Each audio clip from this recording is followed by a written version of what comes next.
this is my office. They still gave me my office, and so I can go in. But most of the time, Welcome everyone. It's so great to have you here. It's part of Community Tuesdays. I want to thank all of the participants who have been practicing and I think having a really good time and now bringing this story to us. Thanks to Enid Davis for her brilliant writing and pulling all of this together, and for Bradley Davis, who is going to be playing the clarinet for us, adding that extra layer. And to Bud Rubin, who is helping us with this production and could not have done it without him. So I run the Community Tuesday program. We have a lot of things going on Tuesdays.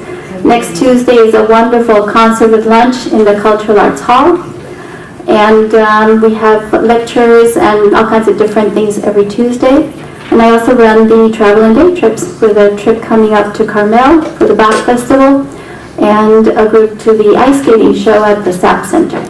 So there are flyers on the table, and if you want to be on my email list, you can also write down your email. So welcome everyone, and I'll hand it over to Enid, and she will tell us more about what we can expect today. And thanks to Brian also for all the tech help.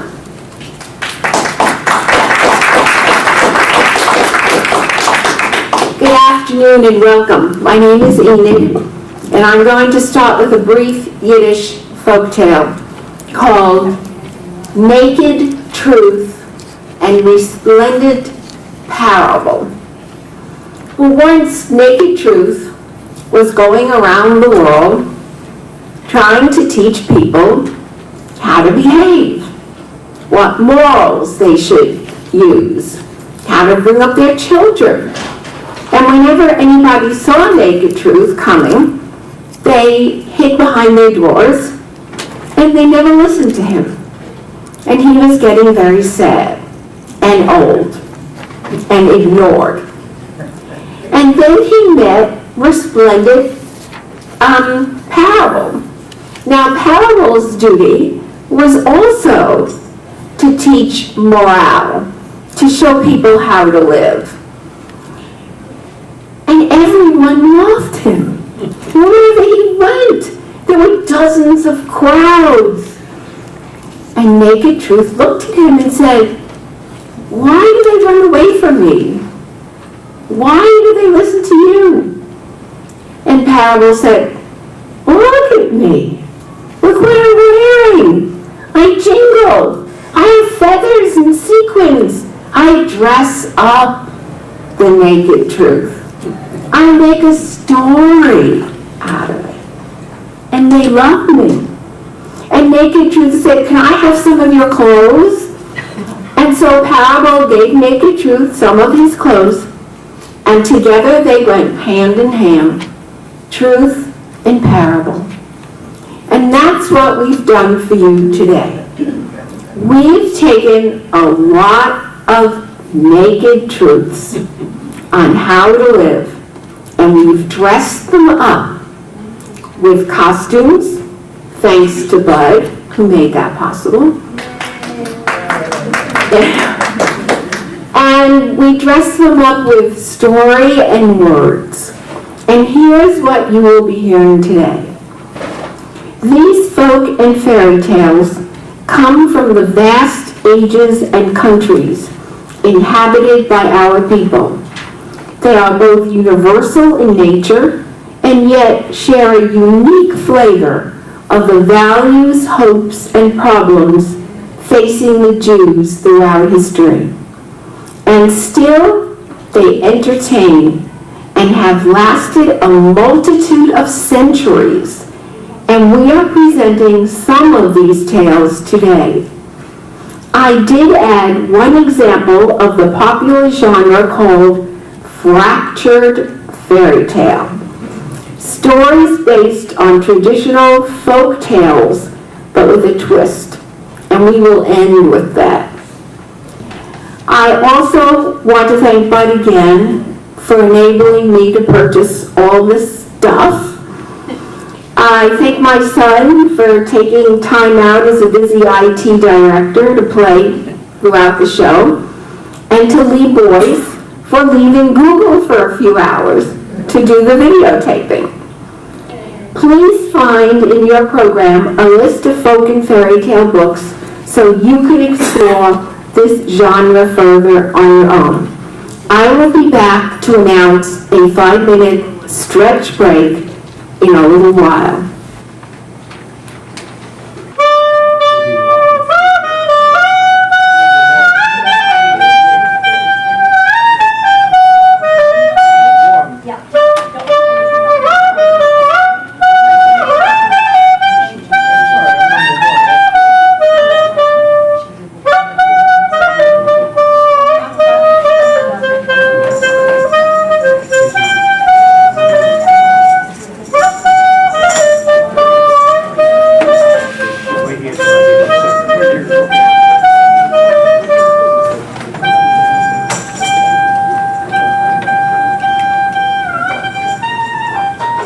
May these Jewish stories be received in the spirit in which they were retold, with much love for the Jewish people and with a great delight in our sense of humor and a deep respect for our fortitude.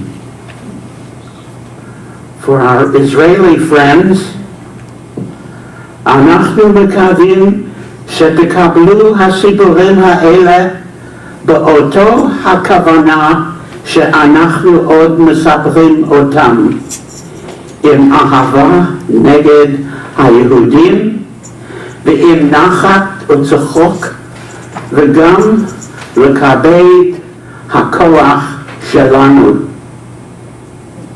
And now for the grandparents among us, for Bobby and Zadie, I would say, ich hoffe, als ihr werdet einnehmen diese Meises mit derselben Ausguck, in welchem wir wieder einmal erzählen sie, mit tief Liebe für die jüdische Volk und mit der Sach naches zu lachen, mit der großen Kuvert für unser Keuches.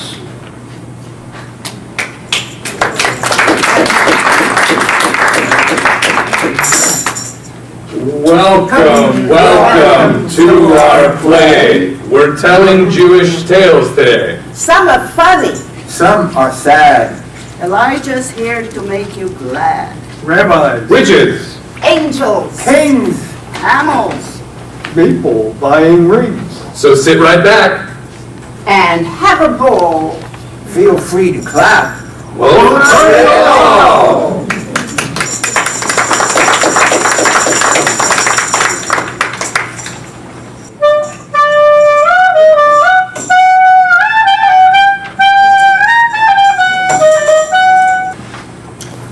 Ladies and gentlemen, welcome to A Slice of Wry, appetizing Jewish folk and fairy tales fit for the stage.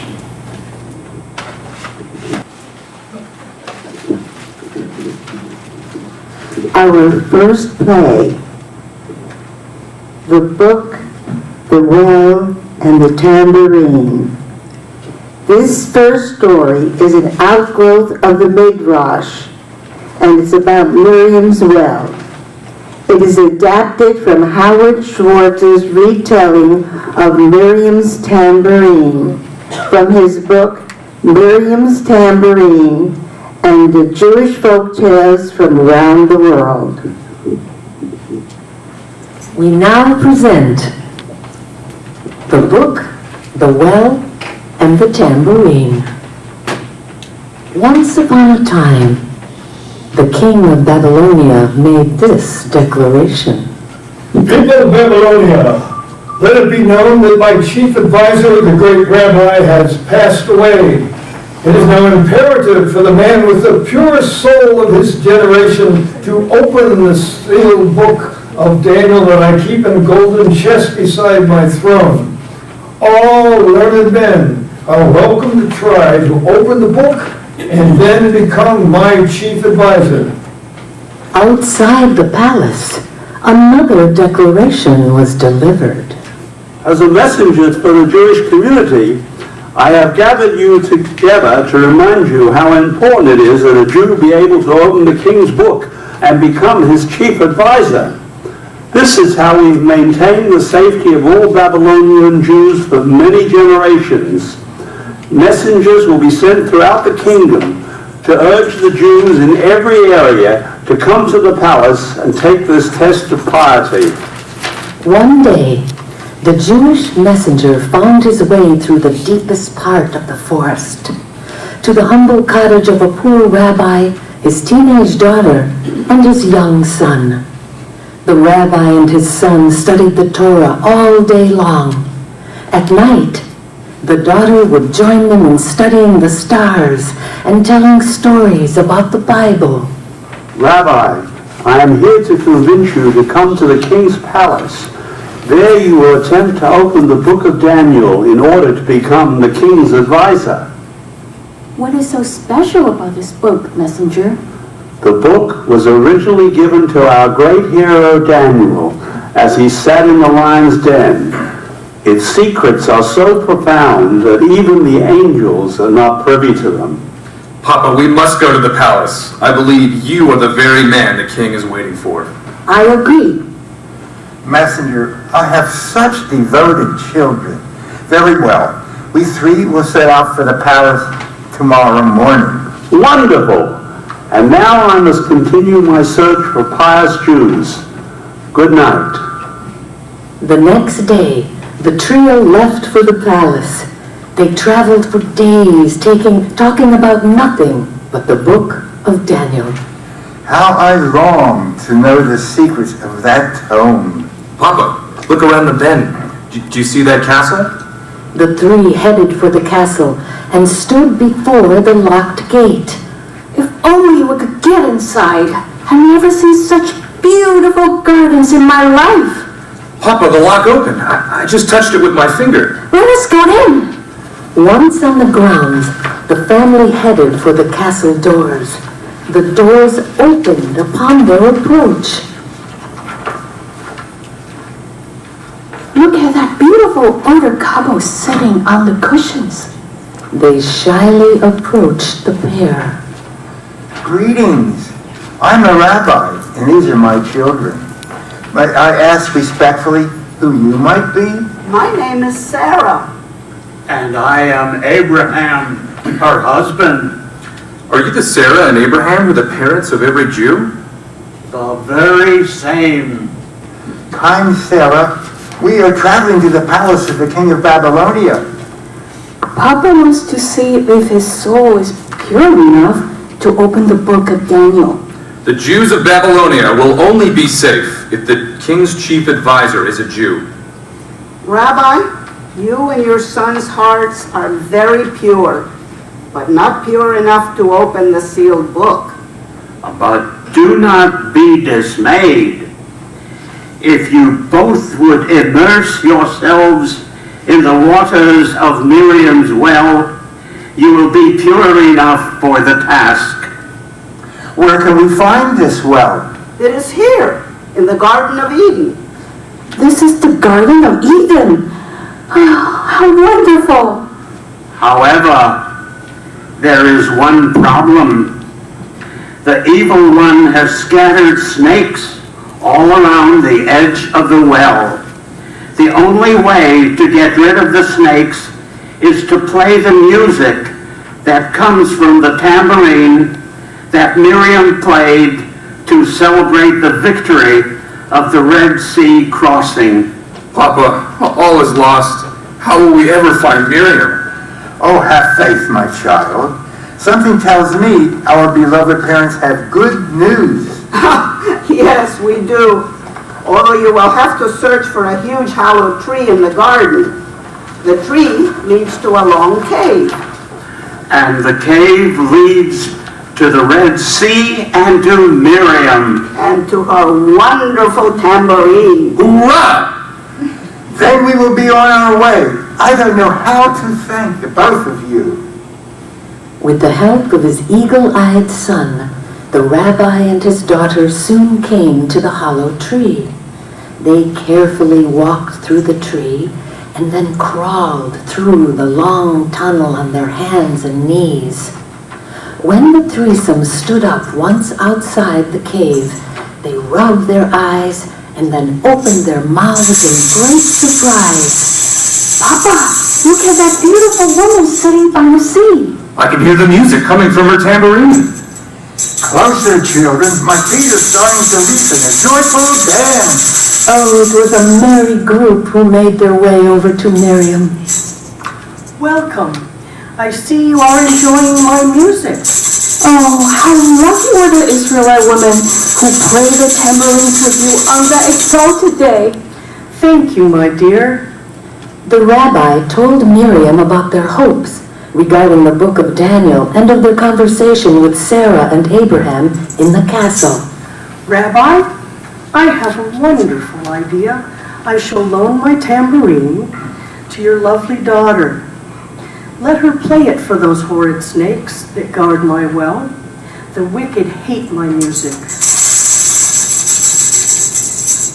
They will leave in a moment's time, and then you and your son can take a purifying immersion in my well.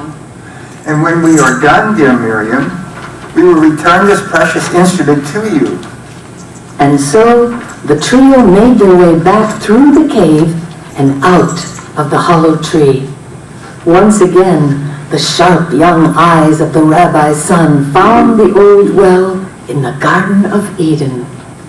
Miriam was right, my children. There must be 100 snakes around this well. Quick, sister, start playing Miriam's tambourine. Hurrah! How quickly the snakes are leaving! Soon the snakes had disappeared from around the well and had slithered out of the gates of the Garden of Eden. The rabbi and his son each had a cleansing douse in the well. Afterwards, they returned through the tree and the cave to give Miriam her magical tambourine. Then, after a restful night in the castle, they set out for the king's palace. Your Majesty, there is a rabbi who has come a long way with his children to try to open the book of Daniel. Please show them in. Greetings, travelers. Here is the book. Let us see what happens.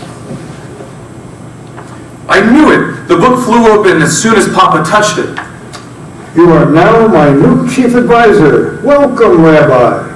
And looking at your fine young son, I would not be surprised if he takes his father's place after him. And I shall open a music shop. I shall sell all kinds of instruments, and in my spare time, I shall give free tambourine lessons to all the Jewish girls in Babylonia in honor of Miriam and her wonderful tambourine. The end.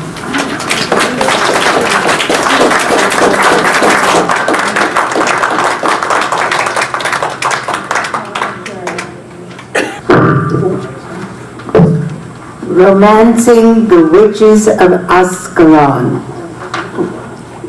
From the Babylonian Talmud, this tale is adapted from Barbara Bernstein's retelling The Witches of Ascalon, from her book, Let's Steal the Moon.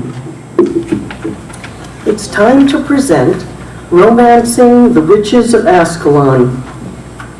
In a town in Israel named Ascalon, 37 spiteful witches lived in a large cave in the mountains. When the moon was full, the witches would leave their cave and create a lot of mischief for and against the villagers. This month, dearies, let's put a spell on the cows. They can produce purple ink for all the children. How utterly divine. And let us make everybody's cup of tea taste like sour pickles. What fun we shall have scaring all the youngsters as we peep into their bedroom windows during nap time. Let's turn one of the ladies green like they did in Wicked. The villagers begged Rabbi Simon to get rid of the witches. Rabbi, the full moon was once a time our village lit up with moonlight, and we enjoyed evening strolls and visits to our neighbors. Instead, we must now stay indoors while those witches circle the moon on their domed broomsticks, all the while screaming their full heads off. Please do not worry. I've come up with a plan. However, we must wait for the wet season before I can implement my idea. What is your plan, Rabbi? Well, I will need 36 young men from the village, each carrying a large vessel up the mountain and near the cave. They will each put on a clean, dry, white robe inside their vessel and carry it upside down over their heads. We will do this on a rainy night. I must think of a clever way for the men to lure the witches out of the cave. Once out, they will melt in the downpour. Good luck, Rabbi. Remember, we are counting on you. Finally, the time came to put the plan into action. Rabbi, all the men are gathered in the synagogue, waiting for your instructions. The rabbi told them what to do. They followed him in a long line, each carrying a vessel upside down on his head. Each vessel housed a white robe. They followed the rabbi up the mountain to the witch's cave and stood under some protruding rocks that protected them from the heavy rain. Rabbi Simon put on his robe and shouted into the cave. Greetings, witches. Here's my plan. Once each meet a handsome man. Bring them in, we'll have a feast. Meat from belly of a beast. Why so pure? Your tongue will melt. But tomorrow, feel like felt. Wait a minute. I ask why, when it's pouring, you are dry. I'm a wizard. I'm the top. I can walk between each drop. Teach us, wizard. Teach us, please. Raindrops give us shaky knees. Come in, men. First we'll dance. Full moons always mean romance. Call them one and all. Make them handsome, slim and tall. So the rabbi shouted for the young men to come into the cave. The witches screeched with joy as each man took a witch into his arms and whirled her in a merry dance. Every rose so white and dry, handsome wizards make me sigh. Then the rabbi shouted, Now we'll step between the drops, but our happy dance won't stop. The rabbi and the 36 men twirled the witches out of the cave and into the pouring rain. Holding fast onto each witch, the men kept whirling and whirling them around until 37 empty hats and dresses lay on the empty ground. Well, Rabbi, I guess that's the end of that problem. Yes, thank God the witches are gone for good. Now we can look forward to the full moon as a time to go strolling and visiting instead of hiding under our beds in fear of those 37 demonic witches. The end.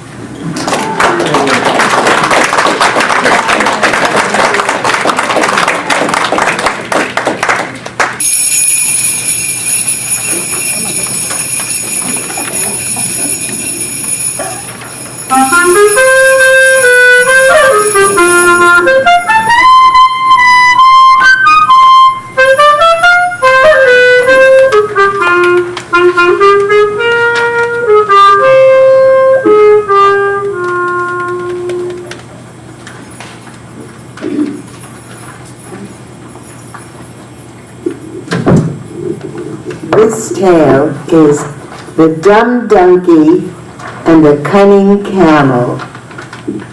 This brief oral story from Afghanistan is adapted from The Singing Donkey and the Dancing Camel from the book Jewish Folk Tales retold by Pinchas Sadeh. It has been made into a poem by our own Enid Davis.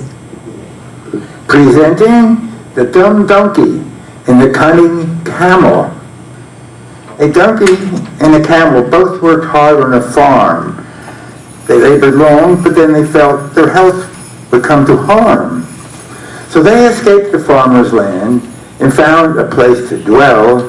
They frolicked in a forest glen, and life was really swell. One day, a merry caravan passed by upon its track. The donkey loved the sound of bells on every mammal's neck. That happy, tickling music has made me want to pray. Please do not make a single sound. They'll take us both away. The donkey would not listen to the camel's good advice.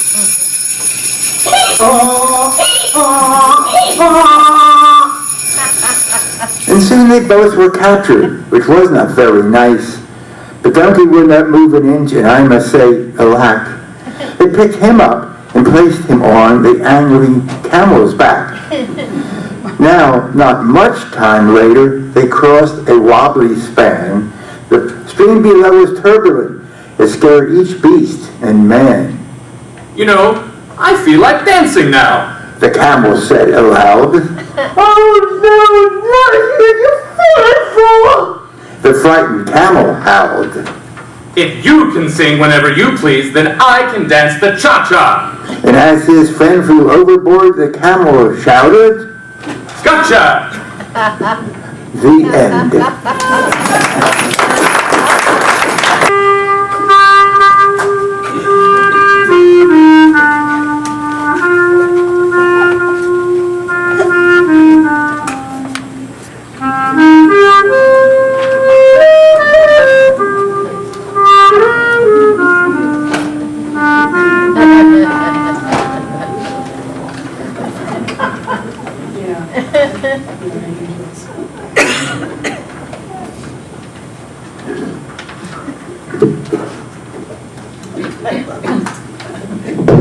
How Angels Fall. This next tale is an oral story from Kurdistan, whose original source is the Book of Genesis. It is adapted from Pinka Sada's retelling The Fall of Angels, told in his book Jewish Folktales. Presenting How Angels Fall. Lord, my master, I am unhappy with how you treat me as compared with how mankind fares under your rule. God, my sovereign, I, the angel of fire, agree with my brother, the angel of waters. You are far too forgiving to those wretched creatures below. While we go on working beyond reproach, you continue to expect only the best of us. We think that people behave so abominably that you should destroy them all and start all over again. I agree that many people are sinful, but they are made from a lesser material than both of you. Angels are made of fire, and humankind is composed of earth. My Lord, even were we made of earth, we would remain pure and beyond reproach. We swear to that. Very well, let us test your virtue. I will put you both on earth for 100 years. You shall live among men. If you maintain your goodness, I will get rid of the whole lot of them. If, however, you become just like the evil among them, I will kill you both and hang your bodies on the mountain of darkness between heaven and earth. So the two angels were released from their duties and dropped off near a town in the middle of Israel. Let us spy on them after their stay of 1 month on earth. It is Saturday night. Hey bro, look at that sign. Falafel Bar and Grill. I don't think a beer would hurt. Hey, big guy won't mind if we hang out with the natives. And I mean the lady natives. After robbing 10 banks, we had a lot of dough to buy a lot of falafel. Not to mention stealing from the tzedakah boxes in the synagogues. Wasn't that fun? Not as much fun as beheading the guard who tried to stop us from killing that bothersome beggar. Would you get a look at those two guys? Holy gefilte fish. Them two would put Charlton Heston to shame. Hi there, cuties. What are you drinking? Bro, whoever thought being an earthling would be so much fun? Hey boys, your places or ours? Yours. In the end, God saw that the two angels were worse than the most wicked of men. They also sired children who grew up to be cruel and dangerous. The Lord killed the angels, and he hung their bodies on Black Mountain. This is now the place where witches and wizards assemble to learn their dark arts. The offsprings of the angels were destroyed as well in order to prevent chaos and mayhem. This was the reason for the great flood. God now selected the prophets Elijah and Aaron to replace the fallen angels and to do good among mankind. The end.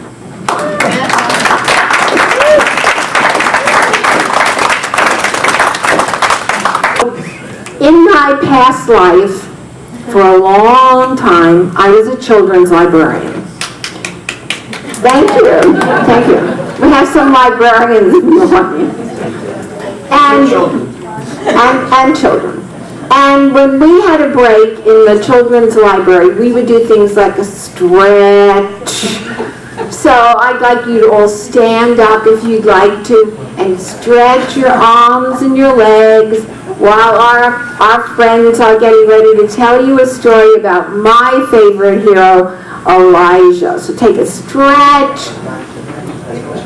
And if you have something to tell your friend that you couldn't tell while the people were performing, do that.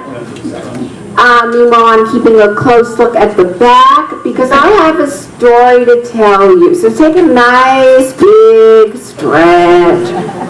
Okay. And now have a seat because the break is over.